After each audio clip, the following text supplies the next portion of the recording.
J'étais ce matin sur la 64 pour un duplex avec la ministre qui n'a absolument pas répondu favorablement à notre demande initiale, c'est-à-dire la suspension des abattages pour la dermatose nodulaire bovine.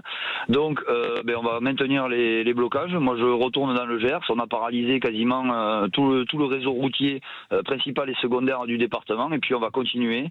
On va faire une mini trêve pour le marché des producteurs en centre-ville de Auch demain matin, mais dès que le marché des producteurs est terminé, on va relivrer une centaine de bennes sur la ville d'Auch s'il faut, mais en tout cas on va continuer et on va paralyser le pays entier. J'invite tous les départements coordination rurale à maintenir les blocages et de toute façon c'est ce qui est déjà prévu parce qu'elle ne veut rien lâcher sur la dermatose et il est hors de question aujourd'hui en pleine vaccination, maintenant qu'on a rassemblé tous nos troupeaux dans les fermes pour vacciner dans les plus brefs délais, qu'elle vienne nous annoncer qu'il y a un cas de dermatose dans le département et qu'on doit abattre 200 ou 300 bovins d'un coup, c'est hors de question.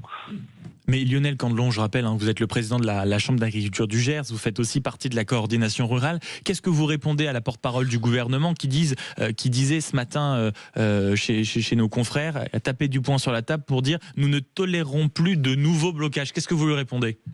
Je lui réponds que moi je tolère plus qu'on gaze des paysans et qu'on leur tape sur la gueule gratuitement comme ça s'est fait en Ariège il y a une semaine et qu'on se permette de ne pas s'excuser. Je rappelle quand même que... Vous attendez des excuses du gouvernement ?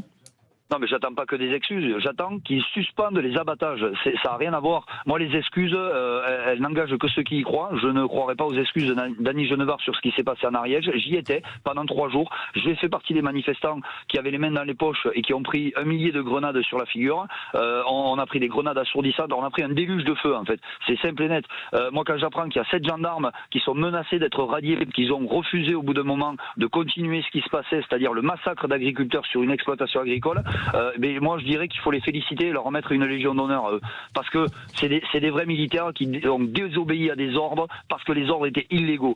Et aujourd'hui, j'invite le gouvernement à faire machine arrière toute sur l'abattage des bovins pour la dermatose parce que sans ça, on va continuer. C'est la seule chose qu'on demande. On ne demande pas d'argent, on ne demande pas l'impossible, on demande juste à arrêter le massacre de nos bovins avec lesquels ça fait plus de 15 ans qu'on passe nos vies, que ce soit nos jeunes, nos parents, nos grands-parents, et aujourd'hui il faut arrêter de massacrer des générations entières.